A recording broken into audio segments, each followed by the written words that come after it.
حضرت عمر رضی اللہ عنہ کو اللہ تعالیٰ نے بے پناہ صلاحیتوں سے نوازا تھا۔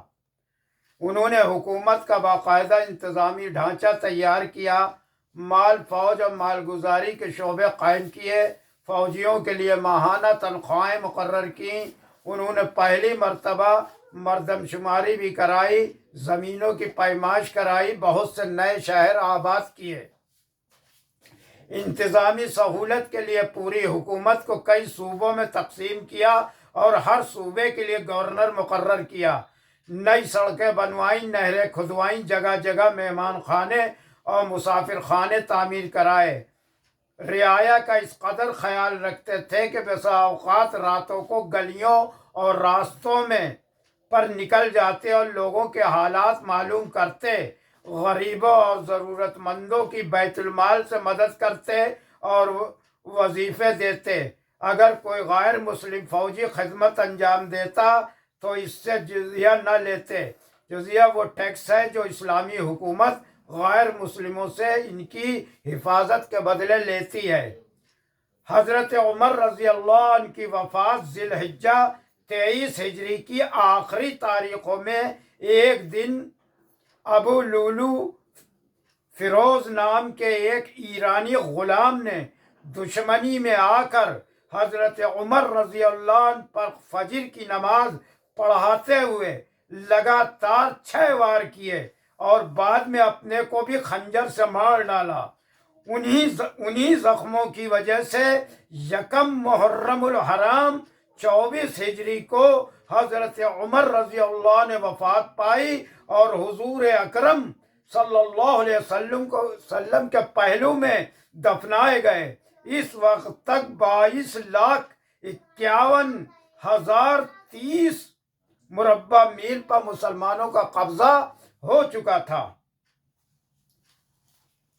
بس اب آپ اس کے آگے سلسلے وار بیان کرتے ہیں جنت کا۔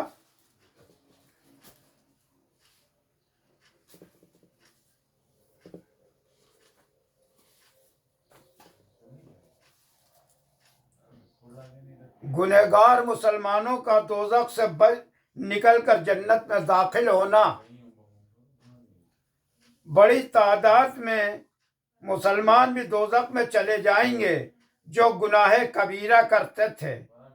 یہ تو ضروری نہیں ہے کہ گناہ کبیرہ کا ہر مرتکب دوزخ میں ضروری ہی جائے، کیونکہ اللہ تعالیٰ بہت سوں کو بخش دیں گے اور دوزخ میں ڈالنے سے محفوظ رکھ لیں گے، اور یہ بھی ضروری نہیں ہے کہ سب بخش ہی دیے جائیں گے، کیونکہ روایت سے ثابت ہوتا ہے کہ بہت سے گنہگار مسلمان دوزخ میں جائیں گے اور پھر سزا بھگت کر دوزخ سے نکال کر جنت میں داخل کر دیے جائیں گے۔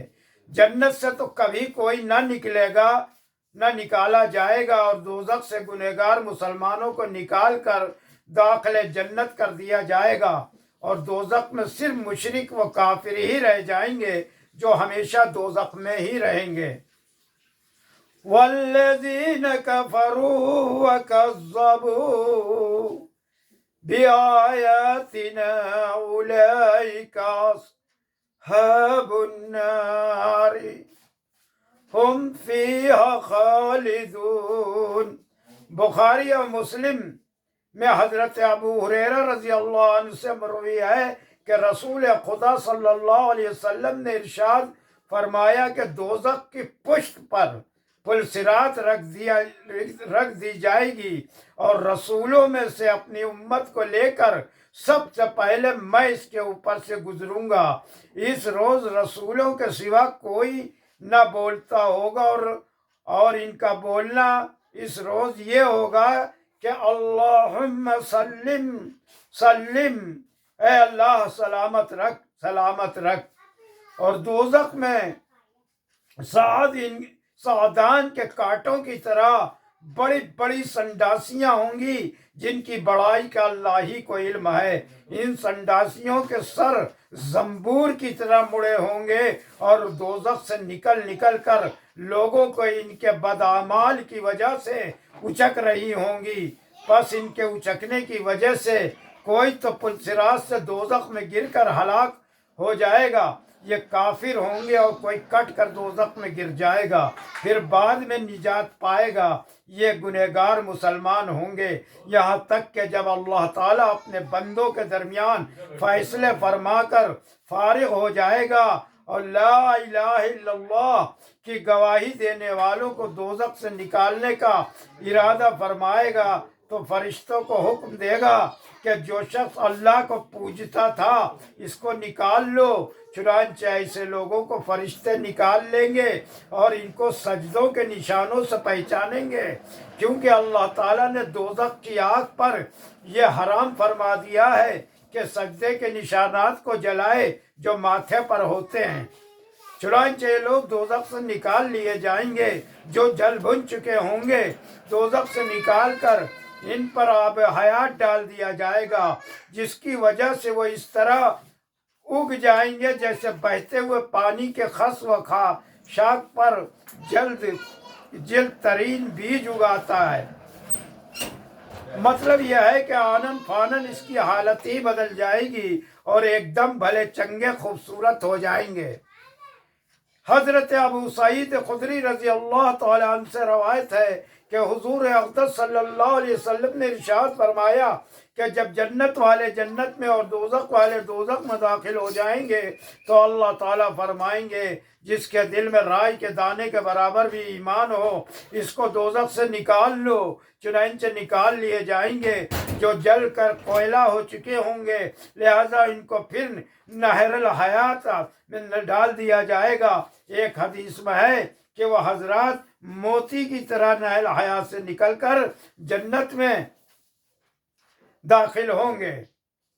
حضرت انس رضی اللہ تعالیٰ عنہ فرماتے ہیں کہ رسول اکرم صلی اللہ علیہ وسلم نے فرمایا کہ گناہ کرنے کی سزا میں بہت سے لوگوں کو دوزخ کی آگ کے جھلسنے کا اثر پہنچے گا، پھر اللہ تعالیٰ ان کو اپنے فضل و رحمت سے جنت میں داخل فرما دیں گے، بس ان کو جہنمون کہا جائے گا۔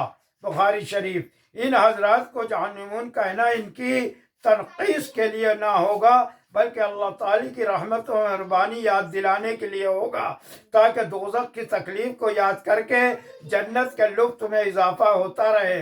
حضرت ابو ہریرہ رضی اللہ تعالیٰ عنہ سے مروی ہے کہ رسول اکرم صلی اللہ علیہ وسلم نے ارشاد فرمایا کہ دوزخ میں داخل ہونے والوں میں سے دو شخص بہت چیخ پکار شروع کر دیں گے، اللہ تعالیٰ حکم دے کے کہ ان کو نکال لو، پھر ان سے فرمائیں گے کہ تم دونوں اتنا زیادہ کیوں چیخ رہے ہو؟ وہ عرض کریں گے کہ یہ ہم نے اس لیے کیا کہ آپ ہم پر رحم فرمائیں۔